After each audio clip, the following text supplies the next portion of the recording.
जोहार, स्वागत है आप मन के खबर 36 में। मैं हूं आप मन के संग में गंगोत्री। कैसे कड़ा मेहनत और अनुशासन के बदौलत जीवन के हर क्षेत्र में सफलता पाए जा सकत है। जीवन में बिना संघर्ष और तपे बिना कभू भी कोनो ला कुछ नहीं मिले है। एकर जीता जागता उदाहरण है हमारे प्रदेश के IPS भोजराम पटेल, जिन्ह विद्यार्थी जीवन ले ही अनुशासन और कड़ा मेहनत कर आज ये मुकाम हासिल करिस। तो चला सीधा भोजराम सर ले ही सुनथन ओकर संघर्ष के कहानी। कौन कहता है कि आसमां में सुराख नहीं हो सकता, एक पत्थर तो तबीयत से उछालो यारों। इस कहावत को चरितार्थ कर दिखाया है छत्तीसगढ़ के रायगढ़ जिले के तारापुर ग्राम के भोजराम पटेल ने। कृषक परिवार में जन्म लिया और माता पिता को केवल अक्षर ज्ञान था। सरकारी विद्यालय एवं हिंदी माध्यम में पढ़कर कई सारी समस्याओं से जूझते हुए अपनी स्नातक पूर्ण कर शिक्षक बने, लेकिन इनकी यात्रा यहीं तक समाप्त नहीं हुई। उन्होंने अपने संघर्ष को जारी रखा और अपने माता पिता व ईश्वर के आशीर्वाद से एवं अपने अटूट मेहनत के कारण 2013 में संघ लोक सेवा आयोग UPSC की परीक्षा में पास होकर भारतीय पुलिस सेवा में अधिकारी के रूप में चयन हुआ, जो आज गरियाबंद जिले के पुलिस अधीक्षक के रूप में नियुक्त होकर के समाज की सेवा कर रहे हैं। तो आइए उन्हीं से मिलकर उन्हीं की जुबानी उनकी कहानी सुनते हैं। क्या पता आने वाले समय में आप में से कोई दूसरा भोजराम पटेल हो।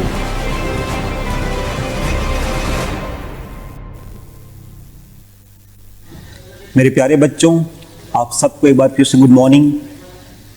हमने फर्स्ट क्लास में ये देखा कि हम सभी को किन बातों का ध्यान रखना चाहिए, लेकिन आज की हमारी बातचीत एक विद्यार्थी के रूप में रहेगी कि एक विद्यार्थी जीवन में हमें किन बातों पर ज़्यादा फोकस करना चाहिए। जब मैं विद्यार्थी था तो आप लोगों की तरह मुझे भी अपने गुरुजी लोग, गांव के लोग और उसके बाद जो भी व्यक्ति हमारे स्कूल में आते थे, वो भी हम लोगों को कई सारी बातों के बारे में उन्होंने भी बताया कि हमें एक विद्यार्थी जीवन में किन बातों का ध्यान रखना चाहिए। अपने पाठ्य पुस्तक की बहुत सारी कहानियों में हमने एक आदर्श विद्यार्थी के बारे में मैंने भी सुना था, और मैं पूर्ण आशा करता हूं कि आप सभी ने भी कई प्रकार की कहानियां पढ़ी भी होंगी और सुनी भी होंगी। उन सभी में मैंने अपने विद्यार्थी जीवन में जो निचोड़ निकाला या जो मैंने पाया, उन कुछ बातों का मैं आप लोगों के सामने में जिक्र करने की इच्छा है मेरी। इन सभी बातों में सबसे पहली बात जो कि विद्यार्थी जीवन या हम बोले तो मानव जीवन की रीढ़ की हड्डी है, वो है अनुशासन, जिसे हम इंग्लिश में डिसिप्लिन भी बोलते हैं। अनुशासन सभी लोग बोलते हैं कि अनुशासन का पालन करना चाहिए, नियमों का पालन करना चाहिए। हालांकि आप लोगों को पता होगा, फिर भी मैं एक बार आप लोगों के सामने में बोलना चाहूँगा कि आप सभी को जैसे पता है कि अनुशासन दो प्रकार के होते हैं, बाह्य और आंतरिक अनुशासन। बाह्य अनुशासन से तात्पर्य है जो कि हमारे ऊपर बाहरी रूप से लगाए जाते हैं, जैसे कि आप स्कूल 10:30 बजे आइए, आप क्लास में बैठ जाइए, लाइन में चलना है, बात नहीं करना है, एक दूसरे की सहायता करनी है, समय का पालन करना है। जो हमें कोई और बताते जाते हैं और जो हम किसी और के दबाव के चलते करते हैं, उसे लगभग हम लोग बाह्य अनुशासन के रूप में जानते हैं। लेकिन एक दूसरा अनुशासन भी होता है, उसको हम लोग बोलते हैं आंतरिक अनुशासन, अर्थात इनर डिसिप्लिन। आंतरिक अनुशासन जिसको हम संयम भी कहते हैं, अर्थात यदि हमने अपने जीवन में सोच और लक्ष्य और योजना अगर हमने बनाई है मेहनत करने की, तो हमारे जीवन में अनुशासन बाह्य से ज़्यादा महत्वपूर्ण होता है आंतरिक। जैसे अभी आप सभी लोग विद्यालय में हैं, यदि आपके मन में है कि आपको बोलने की आवश्यकता ना पड़े कि मुझे 10:30 बजे स्कूल पहुंचना है या ऑनलाइन की क्लास का जितना समय टाइम है उस समय मुझे बैठ जाना है, अगर आपके हाथ में मोबाइल भी है, तो अगर आपने अपने मन में दृढ़ निश्चय किया कि मुझे पूरे क्लास को अटेंड करना है, बीच में नहीं छोड़ना है, आपने बोला कि मुझे सुबह उठना है और प्रातःकाल उठ करके नहा धो करके जैसे हम स्कूल जाते हैं वैसे तैयार होकर के क्लास में बैठना है, या आपने मन में निर्धारण किया कि आपने डिसीजन लिया कि मेरे को शाम के समय 4 से 5 बजे या 4 से 6 बजे के बीच में खेलना है। अगर आपके मन में कोई भी चीज हो जिसको आपने एक प्लान करके किया और उसको पालन करने के लिए जब आप प्रतिबद्ध होते हैं, तब उस समय आपके अंदर में आंतरिक अनुशासन का विकास होता है। अनुशासन को आप समझ सकते हैं कितनी महत्वपूर्ण चीज है।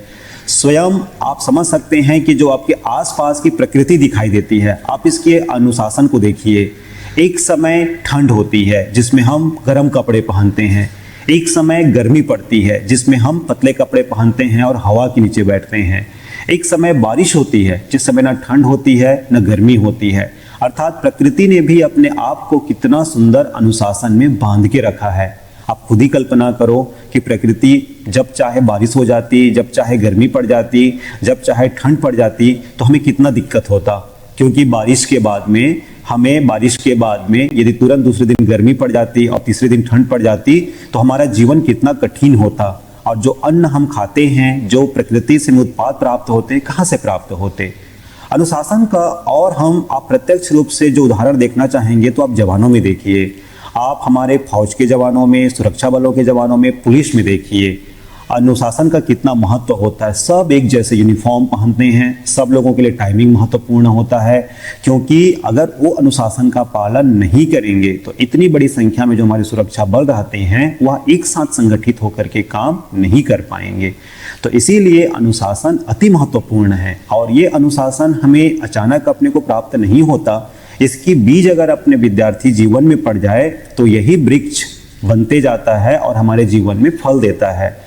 मैंने भी अपने जीवन में आंतरिक अनुशासन का पालन किया। मैं ये कोशिश करता था अपने बचपन में कि मेरे टीचर को ये ना बोलना पड़े कि तुम इस होमवर्क को करो। मैं ये हमेशा ध्यान रखता था कि मेरे माता पिता को ये ना बोलना पड़े कि बेटा तुम पढ़ाई कर लो या तुम ये कर लो। मैं ये कोशिश करता था कि आज दिन भर के 12 घंटे, 14 घंटे, 18 घंटे जितने भी मुझे मिले हैं पढ़ने के लिए, उसका मैं सदुपयोग करूं, उसका बांट करके पूरे आंतरिक अनुशासन के साथ में पालन करूं। और इसका परिणाम सबसे बेस्ट जो रिजल्ट क्या रहा पता है बच्चों आप लोगों को, कि मुझे सभी कार्य के लिए, खेलने के लिए भी, सीखने के लिए भी, अपना घर का काम करने के लिए भी, और उसके बाद विद्यालय में साफ सफाई के लिए भी और पढ़ने के लिए, सभी चीज के लिए मुझे समय प्राप्त होता था। अगर मैं इस आंतरिक अनुशासन को पालन नहीं किया होता तो हो सकता है जो बातें मुझे उस कक्षा में सीखनी थी उन बातों को मैं नहीं सीख पाया होता। तो मेरे प्यारे बच्चों, विद्यार्थी जीवन की सबसे महत्वपूर्ण जो ऋण है वह है अनुशासन, क्योंकि यही अनुशासन हमको बहुत आगे लेकर के जाता है और अपने को जितनी सांसें प्राप्त हुई है उसमें हम लोग बहुत लोग आगे बढ़ते जाते हैं और अपना हम कार्य करते हैं। तो मेरे प्यारे बच्चों, आप विद्यार्थी जीवन के रूप में जरूर लिख करके रखें और याद करें कि इसकी रीढ़ की हड्डी है और सबसे पहली चीज है वो है अनुशासन अर्थात डिसिप्लिन। और इसमें भी महत्वपूर्ण है आंतरिक अनुशासन। अनुशासन के बाद जो दूसरी महत्वपूर्ण चीज है वो है सीखना अर्थात लर्न करना। आप सभी आज एक काम करना, जब आप घर जाओगे तो अपनी मम्मी के पास में, माँ के पास में बैठना और उनको पूछना, जो अपने हाथों से इतना सुंदर जो खाना बनाती हैं उन्होंने उसको किस प्रकार से सीखा। क्या एक ही दिन में सीख गई थी या उनको आपके नानी ने या घर वालों जो बड़े लोग थे उन्होंने सिखाया, तो सीखने में कितना समय लगा। आप कल्पना करो, घर के खाना मम्मी जी के पास में बैठ कर उनके हाथ से जो खाना खाते हैं इतना अच्छा लगता है हम लोगों को। अगर वो नहीं सीखी होती तो क्या हम सभी को अपनी माता पिता या माँ के हाथ के खाना प्राप्त होता? नहीं होता ना। तो इसीलिए अपनी जो माँ है उसने उस खाना बनाने को सीखा ताकि वह एक अच्छा खाना बना सके। कोई भी बच्चा जब जन्म लेता है तो वह सीख करके नहीं आता है, इसके लिए वह कठोर मेहनत करके सीखने की कोशिश करता है, क्योंकि उसके मन में जिज्ञासा होती है कि मुझे आगे बढ़ना है और सीखना है। आप सभी अपनी कक्षा में बैठते होंगे, किसी की हैंड राइटिंग बहुत खूबसूरत बनती होगी, कोई चित्र बहुत अच्छा से ड्राइंग उसका बनता होगा, कोई बहुत अच्छा से बात करता होगा, कोई बहुत अच्छा भाषण देता होगा, कोई बहुत अच्छा कविता बोलता होगा या कोई बहुत अच्छा पेंटिंग बनाता होगा। तो तरह तरह की चीज़ें आपके कक्षा में लोग जानते होंगे। आसपास में भी आप कई सारी चीज़ों को देखेंगे और सुनेंगे, तो हर व्यक्ति में आप देखेंगे कुछ न कुछ कला होती है। ये सभी लोगों ने एक लंबे समय तक अभ्यास किया, प्रैक्टिस किया। जैसे आपने हिंदी में एक लाइन भी सुना होगा कि करत करत अभ्यास के जड़मति होत सुजान। आपने इसको सुना होगा कि अगर करत करत अभ्यास के जड़मति होत सुजान, सुजान मतलब होता है बुद्धिमान। आप बार बार अभ्यास करते रहेंगे तो कोई भी कार्य कठिन नहीं है, आप उसे सीख जाएंगे। यदि आप इस विद्यार्थी जीवन में इन चीज़ों को आप नहीं सीख पाए तो आपको हर कार्य असंभव सा लगने लगेगा। जैसे मान लो कि कोई खेत को देख करके आपको लगेगा ये कार्य मुझसे नहीं हो सकता। आप किसी कपड़े सिलने वाले को देख के बोलोगे कि नहीं, मैं इसे सिलाई नहीं कर सकता। आप किसी गणित के सवाल को देख करके बोलोगे कि ये गणित तो मुझसे बन ही नहीं सकता। तो इसका कारण क्या है? हमने कोशिश नहीं की और हमने सीखी नहीं है। तो मेरे प्यारे बच्चों, आप सभी गांठ बांध करके रख लो कि कोई भी चीज़ तब तक कठिन है जब तक हम सीखने की शुरुआत नहीं करते हैं। आज से ही आप सभी दृढ़ संकल्प ले लो कि कोई भी चीज़ को कठिन समझने के स्थान पे आप शुरुआत करो सीखने का। जब आप किसी पाठ को आपने पढ़ना शुरू किया तो उसके कठिन शब्द आपको समझ में नहीं आते हैं, तो अपने से ऊपर क्लास वालों को या जो बड़े जो उन्होंने इस कक्षा को पढ़ लिया है उनसे आप पूछो कि इस पाठ को हम कैसे पढ़ें। आपके जो गुरुजी लोग हैं जो आपको पढ़ाते हैं, अब उनसे मुलाकात होती है, आप उनसे पूछो कि ये पाठ मुझे समझ में नहीं आता, मुझे इसे कैसे पढ़ना चाहिए। कोई भी गणित अगर आपको कठिन लगता है, कोई भी चीज़ आपको कठिन, कुछ भी चीज़ आपको कठिन लगे तो आप उसे कठिन ना मानकर उसके स्थान पे सीखने की शुरुआत करो। और हमेशा याद रखना कि हमारे शिक्षक और गुरुजी जो हैं, मात्र हम उन्हीं लोग जो हमें पढ़ाते हैं उन्हीं को ही हम समझेंगे तो उनके लिए तो बहुत कठिन हो जाएगा। हमारे घर में आज के समय में तो प्रत्येक घर में हर कोई व्यक्ति पढ़ा लिखा होता है।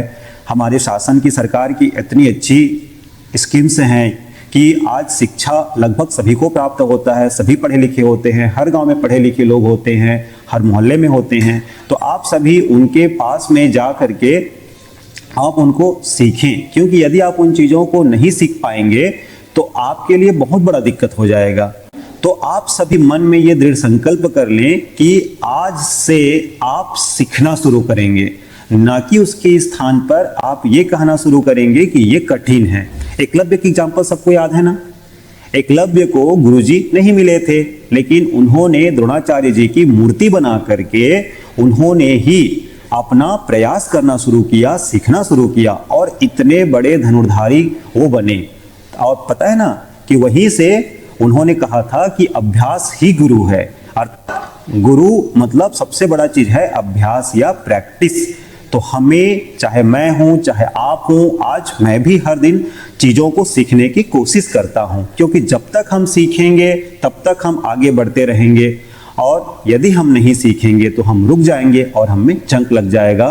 तो एक अच्छा सिटीजन बनने के लिए, विद्यार्थी बनने के लिए आपको अनुशासन के बाद सीखना को याद रखना है। मेरे प्यारे बच्चों, अनुशासन और सीखने के बाद जो तीसरी महत्वपूर्ण चीज है जिसे हम सबको ध्यान देना चाहिए वह है अनुकरण। अनुकरण का तात्पर्य है अपने जीवन में उतारना। जैसे आप सभी लोग मध्याह्न भोजन में या घर पे जब खाना खाते होंगे तो ज़्यादा से ज़्यादा समय 10 मिनट, 15 मिनट या 20 मिनट लगता होगा। लेकिन क्या कभी ऐसा होता है कि खाना खाने के तुरंत बाद फिर जोर से भूख लगने लगे? नहीं होता है ना ऐसा। खाना खाने के 4-5 घंटे बाद फिर हमको भूख लगना शुरू होता है। अर्थात खाना खाने के लिए कम समय लगता है, लेकिन खाए हुए खाना को पचाने के लिए हमें ज़्यादा समय लगता है। उसी प्रकार दूसरों की बातों को सुनने के लिए बहुत कम समय लगता है और उन चीज़ों को सीखने के लिए थोड़ा सा ज़्यादा समय लगता है। लेकिन जीवन भर उन चीज़ों को आपके जीवन का हिस्सा बनाए रखने के लिए सबसे महत्वपूर्ण चीज़ है अनुकरण। क्योंकि जब आप अनुकरण करते हैं अर्थात अपने जीवन का हिस्सा बनाते हैं तो धीरे धीरे वह आपकी आदत बनने लगती है। यही आदत धीरे धीरे आपका स्वभाव बनने लगता है। यही स्वभाव धीरे धीरे आपका व्यवहार बनने लगता है, जो कि समाज में प्रस्तुत होता है। और इसी व्यवहार के कारण आप समाज में, चाहे विद्यालय में हो, चाहे परिवार में हो, चाहे समाज में हो, आपका अलग पहचान बनता है। आपके स्कूल में भी या आपके गांव में या क्षेत्र में ऐसा होता होगा कि अमुक नाम का बच्चा बहुत अच्छा है, सबकी बातों को सुनता है, अमुक नाम का बच्चा क्रिकेट में बहुत अच्छा है, किसी किसी के बारे में बोलते होंगे बहुत ही उदंड बच्चा है जो किसी की बात को नहीं सुनता है। अर्थात जो हमने अपने जीवन में सीख कर अनुकरण किया वही हमारे व्यवहार के रूप में प्रस्तुत होता है और उसी से हमें एक अलग पहचान मिलती है। आप सभी लोगों को एग्जाम्पल के तौर पर रामचरितमानस में जो महानायक हैं श्री राम जी का एग्जाम्पल प्रस्तुत करना चाहूँगा मैं।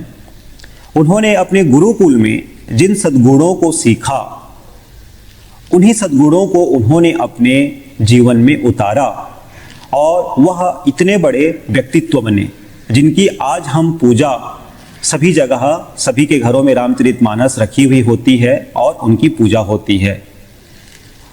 उन्होंने जो व्यवहार या जो आदर्श प्रस्तुत किया, उसके पीछे जो सीखी हुई चीज़ों थी उनका उन्होंने अनुकरण किया। उन्होंने अपने गुरुकुल में निश्चित रूप से सीखा होगा कि माता पिता की आज्ञा का पालन करना चाहिए, अपना कार्य स्वयं करना चाहिए, स्वावलंबी बनना चाहिए और अच्छाई के मार्ग पर चलना चाहिए। वो भी विद्यार्थी जीवन में केवल सीखे होते और बाद में इन रास्ते पर नहीं चले होते तो शायद आज हम उनको नहीं जानते। आज उन्होंने इनका अनुकरण किया और आज इतने बड़े व्यक्तित्व के रूप में आज हम सभी लोगों के सामने हैं जिनकी पूजा एवं आराधना होती है। आप सभी लोग भी इस चीज़ को समझें कि जो चीज़ हम सीख रहे हैं उसको अपने जीवन का हिस्सा बनाना आवश्यक है। कई सारे महापुरुष, चाहे महात्मा गांधी जी हों, सुभाष चंद्र बोस जी हों, या हम स्वामी विवेकानंद जी के बारे में बात करें, रविंद्रनाथ जी के बारे में बात करें, जितने भी महापुरुष आप जिनको जानते हैं, इन्होंने जिन सद्गुणों को सीखा, जिन बातों को सीखा, उन्होंने उनका अपने जीवन में अनुकरण किया।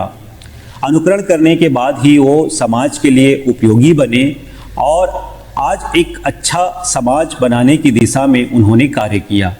तो विद्यार्थी जीवन में अनुशासन एवं सीखने के बाद हमें अनुकरण पर ध्यान देना चाहिए, क्योंकि आप सभी लोग एक विद्यालय में आते हैं जहां पर नई नई बातों को सीखते हैं। जब आप घर जाते हैं तो माता पिता या अपने परिवारजनों के साथ में आप इनका जिक्र करते होंगे, शेयर करते होंगे कि आज आपको क्या सिखाया गया। तो ये जो संदेश होता है, जो बातें होती हैं, वह विद्यालय से धीरे धीरे आपके परिवार तक पहुंचती हैं और आपके आसपास का वातावरण बहुत सुंदर बनता है और एक सुखद वातावरण में आपका विकास होता है। तो इसीलिए हमें हमेशा याद रखना चाहिए, अनुशासन का पालन तो करना ही करना है, सीखना ही सीखना है, लेकिन उसे अपने जीवन में उतार करके एक उत्तम उदाहरण भी हम सबको प्रस्तुत करना है। मेरे प्यारे बच्चों, हमने विद्यार्थी जीवन से संबंधित 3 बातों को तो देख लिया। जैसे कि पहला कौन सा है? अनुशासन। दूसरा क्या था? सीखना। और तीसरा क्या था? अनुकरण करना। बहुत सारी बातें हैं, लेकिन चौथे नंबर पर जिसे मैं रखना चाहूँगा वह है सुधार। आपने किसान को देखा होगा।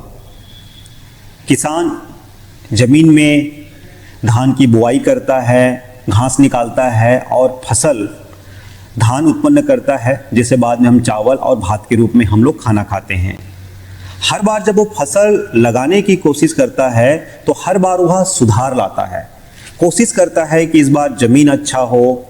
जब भी उससे कोई गलती होती है तो वो हिम्मत नहीं हारता, उसको और सुधार करके खेत को अच्छा करके पैदावार को बढ़ाने की कोशिश करता है। जैसे आप सभी लोग हमारे छत्तीसगढ़ किसान तीजन बाई जी के बारे में सुना होगा, जिनकी पहचान मात्र छत्तीसगढ़ में नहीं बल्कि देश विदेश सभी जगहों में है। उन्होंने अपने जीवन में कितने कठिन पल देखे होंगे आप कल्पना भी नहीं कर सकते, लेकिन उनके अंदर की जिज्ञासा, जिजीविषा और आगे बढ़ने की इच्छा शक्ति ने आज उनको इस छत्तीसगढ़ के एक छोटे से गांव से विदेश तक एक ख्याति प्रदान किया। जब भी निश्चित रूप से आप उनसे मिलेंगे या बातचीत करेंगे, कभी आपको अवसर प्राप्त होता है, मुझे सौभाग्य से अवसर प्राप्त हुआ था, उनसे मैंने बातचीत किया था, तो जो मैंने देखा वह अभी भी एक सुधार की बात करती हैं। उनकी जो कला है, तो पंडवानी में वह बाकी सभी लोगों ने महाभारत रामायण की कहानी सुनी होंगी, लेकिन शुरुआत से ही जो करती हैं उसमें बार बार हर बार सुधार लाने की कोशिश करती हैं, क्योंकि जिस चीज में सुधार नहीं आएगा वह आउटडेटेड हो जाती है। तो वह हमेशा अपने रियाज में और अपनी जो एक्सरसाइज या प्रयास जो प्रैक्टिस करती हैं पंडवानी की, तो उसमें हर बार वो एक नई कोशिश करती हैं। इसीलिए जब भी आप उनकी पंडवानी को सुनेंगे, चाहे यूट्यूब से सुने या प्रत्यक्ष रूप से कभी आपको सौभाग्य प्राप्त हो, तो हर बार आपको एक नयापन लगेगा और आपको लगेगा इस अंदाज को तो मैंने नहीं सुना था। तो इसके पीछे मूल कारण क्या है? सुधार करने की, अपनी कला को निखारने की, सुधारने की योजना। हमें भी अपने पढ़ाई में प्रत्येक दिन सुधार के बारे में सोचना चाहिए। इस बार मैंने कोई विज्ञान का चित्र बनाया, हो सकता है वह उतना खूबसूरत ना हो, तो हमें फिर से समय में ये कोशिश करना चाहिए, जैसे किसी वृत्त को आपने हाथ से बनाया तो नेक्स्ट टाइम उसको हम सिक्का या चूड़ी से बना दें। तो आपको उस पर चिंतन करना है कि इस पर मैं ऐसा क्या सुधार करूं कि ये आज की तुलना में कल और ज्यादा बेहतर बन सके। सुधार के लिए आवश्यक जो चीज है वो है चिंतन, क्योंकि सुधार तब तक नहीं होगा जब तक आप उसकी कमी को नहीं जानोगे। तो जब आप पढ़ाई करते हो तो थोड़ा सा समय आंखों को बंद करके आप चिंतन करो कि इस उत्तर में या आंसर में मैं क्या और लिखूं कि वह उसमें और अच्छा निखर करके आए। जब आप कोई गणित का प्रश्न हल करते हैं तो आप कोशिश करो कि इस प्रश्न को मैं कैसे करूं कि अगर मुझे 10 नंबर का प्रश्न है तो 10 में 10 नंबर मुझे प्राप्त हो। इसी प्रकार से जब आप कोई चीज मुहावरा पढ़ते हैं तो उस पर चिंतन करके कि ऐसे कैसे और मुहावरे बन सकते हैं, क्योंकि जब तक आप इसमें सुधार नहीं करोगे तो आप उतना ही जान पाओगे जितना उसमें लिखा है। फिर धीरे धीरे आप पिछड़ते जाओगे। तो आप हमेशा अपने मन में पढ़ाई के साथ साथ इस बात का चिंतन अवश्य करें कि मुझे इसमें हर पल प्रति पल सुधार लाना है। जैसे मैं अपना उदाहरण देना चाहूँगा, जब मैं पढ़ाई करता था स्कूल में, जब मैं शिक्षाकर्मी बना और उसके बाद मैंने जब यूपीएससी की प्रिपरेशन की, तो मैंने उस पढ़ाई में सुधार लाया। जैसे पहले मैं जिस तरीके की पढ़ाई किया करता था तो उस समय मैं बाकी बाहरी जो चीज़ें हैं अर्थात जनरल नॉलेज है उन चीज़ों को उतना ध्यान नहीं दे पाता था, पाठ्य पुस्तकों की चीज़ों को ज़्यादा ध्यान देता था। लेकिन जब मैंने संघ लोक सेवा आयोग की परीक्षा की तैयारी की तो मैंने समझा कि अखबारों को, न्यूज़पेपर की खबरों को समझना, उनका विश्लेषण करना, रेडियो का न्यूज़ सुनना जरूरी है। इनके बिना हम सफलता प्राप्त नहीं कर सकते हैं। अगर मैं अपने पढ़ाई का जो शैली था अगर उसमें मैं सुधार नहीं किया होता, लिखने के अक्षर की शैली में सुधार नहीं किया होता, तो निश्चित रूप से मैं पीछे रह जाता। तो आगे बढ़ने के लिए आपको अपनी सुधार पर प्रतिदिन की क्रियाविधि पढ़ाई पे सुधार की जरूरत है। अर्थात हमें अनुशासन, उसके बाद में यदि हम लोग देखें तो सीखना, तत्पश्चात अनुकरण और चौथा सुधार, इन सभी बातों का अपने को ध्यान देना चाहिए। यद्यपि कई सारी बातें हैं, लेकिन मैंने अपने विद्यार्थी जीवन में निचोड़ के माध्यम से जिन बातों को रखा उनमें से प्राथमिकता तौर पर मैंने उन 4 बातों को रखा है। मैं पूर्ण उम्मीद करता हूं मेरे प्यारे बच्चों, निश्चित रूप से ये मेरा काम तो आया ही आया है। यदि आप इनको दिल से ग्रहण करेंगे आपके जरूर काम आएंगे। मेरी शुभकामनाएं आपके साथ।